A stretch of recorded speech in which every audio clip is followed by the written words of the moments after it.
guys, I just wanted to do a quick review and show off some things I learned about something I bought the other day.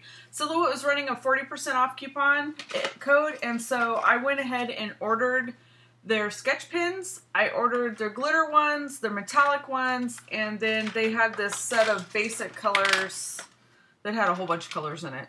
Over here, you can kind of see that. I wanted their big set, but they were out of that, and so I didn't get that one. But I also ordered the pen holder. I ordered it because it said it would hold a ballpoint pen, and I wanted to find out if it would hold more than a ballpoint pen, and well, here's what I found out. Okay, so for the Silhouette pens themselves, all of the drawings that I used were fonts in the Silhouette software. You just go download free fonts, blah, blah, blah, put it on your machine, and you cut using the Silhouette pen setting, and then you click on the pen.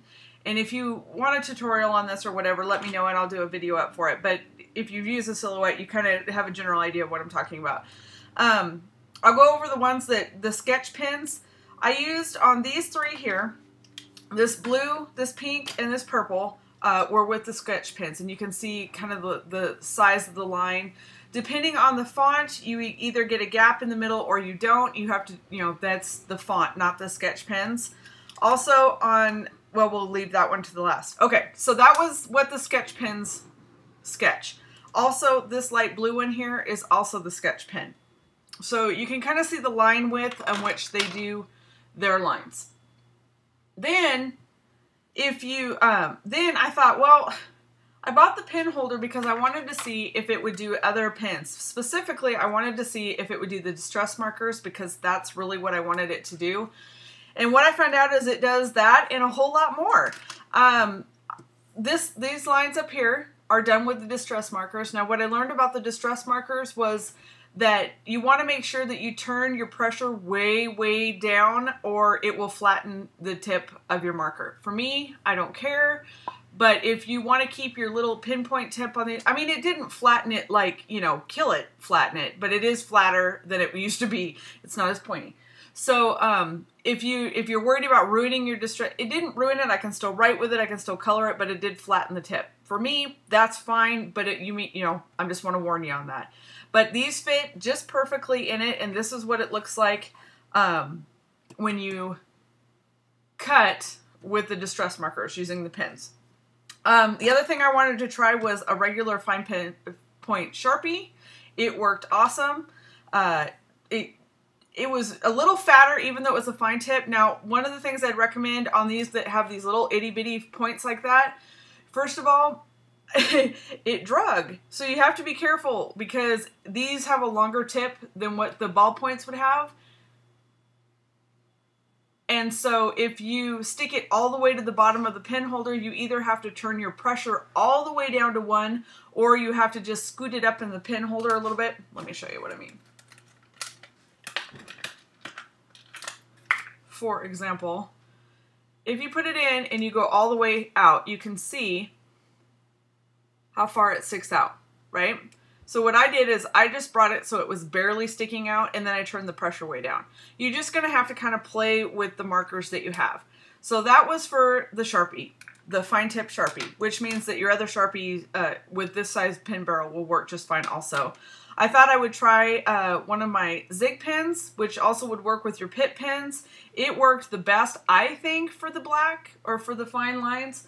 I think it turned out the best, but again, it was the same problem. You can tell it drug because it's got the longer tip. So either move it up in your pen holder or turn your pressure way down, okay? And if it's a good pen and it's got a lot of ink in it, you don't need any pressure. It'll just drag it across the paper and draw beautifully.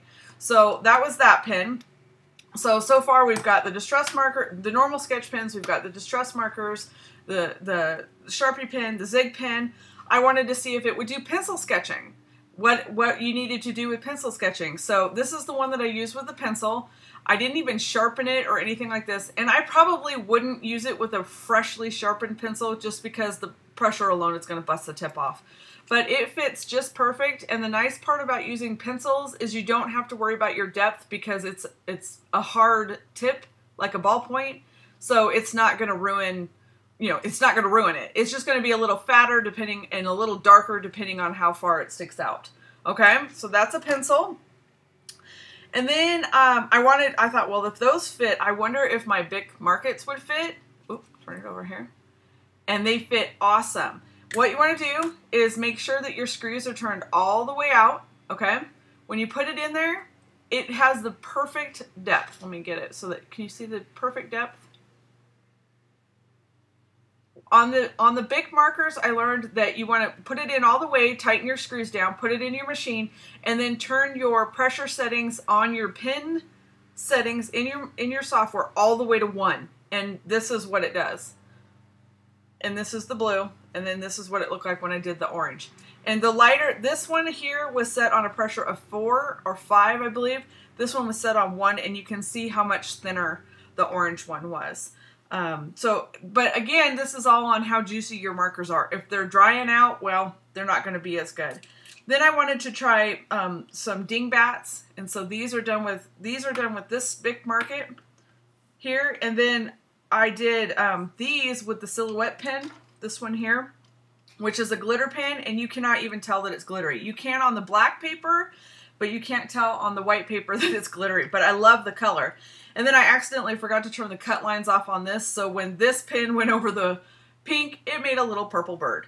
So as you can tell, that's what these two would look like, and you can just do dingbats with those. Okay, so where am I at?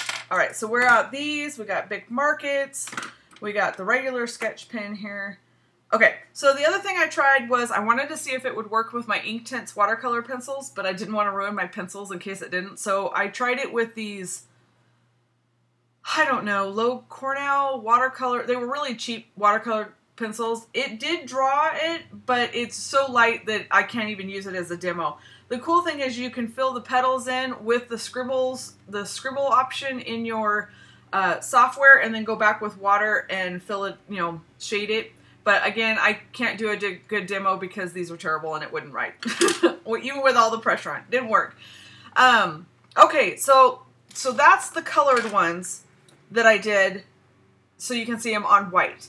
So pretty much clear up to the thickness of a Bic market. These, it fit perfectly in the pen holder. And as you can tell, it worked perfectly too.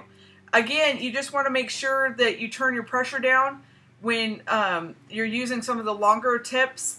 The other thing, even with like a ballpoint pen, a really juicy one, which you're going to see here on these Jelly Roll ones, you're going to want to either turn your pressure down or lift them up a little bit because they tend to drag. The easiest way I found to find out if it's going to drag or not is when you put it in, if it's touching here, just sitting there, it's going to drag across. So that's a good way to check to see if you need to move it before you ruin your paper.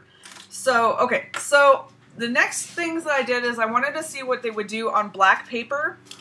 So this is what I ended up doing. This one here is with the white Jelly Roll pen with just one tracing. I just cut it, quote unquote, cut it once, and that's what it came to.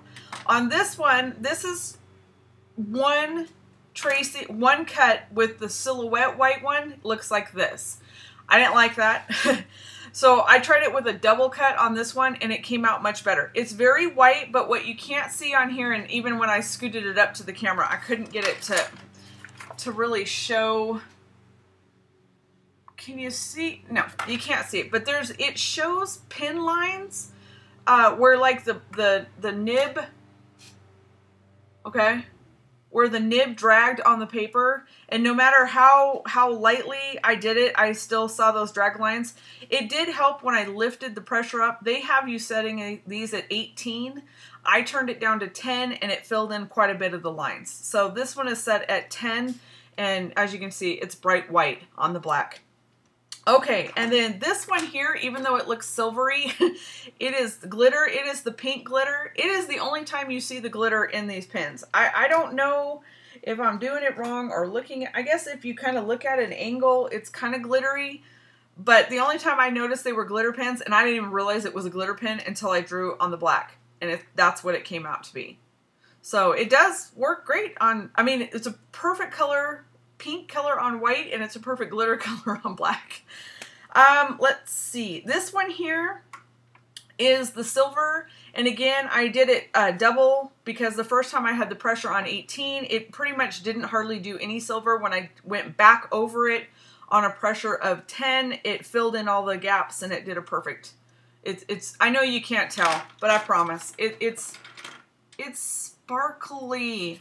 Okay, the last ones that I have, and oh my gosh, the guys are going to come in. Never do these videos on the weekend. That's my note to myself. This one right here is the one cut of the Silver Star Jelly Roll pen. So if I'd have done it twice, it would have been really dark silver. And as you can tell, the metallic ones are really juicy, so they all drug. So I had to lift them up a little bit. I just changed the pressure up on them. I didn't actually lift them up in the thing. So you can kind of play with it. But this one here is a double cut of the Clear Star Jelly Roll pen. But the Jelly Roll pens worked awesome. Really, I tried like a bazillion different... different types of markers. The Marvies worked really good too. My only problem that I had with the Marvies are mine are like 10 years old and completely dried out, so I couldn't give you a good example of those. But they have a very, very thin point. Be sure that you put these way up in the pin holder. I would put them like, I wouldn't do that. I would do it just barely sticking out, and then I would turn your pressure way down and then slowly add pressure if you need it to be darker, because I don't know how well these will hold up. And again, use your discretion. I'm not taking responsibility if you ruin a marker. I didn't try this. I was using that on the watercolor thing. But all that you have to do is you take your cutting blade out and you put this blade in, and there you go. You're done. So that is kind of my review-ish on... Oh, I know what I didn't show you guys. The other one that I did was these color... Which one did I do the color?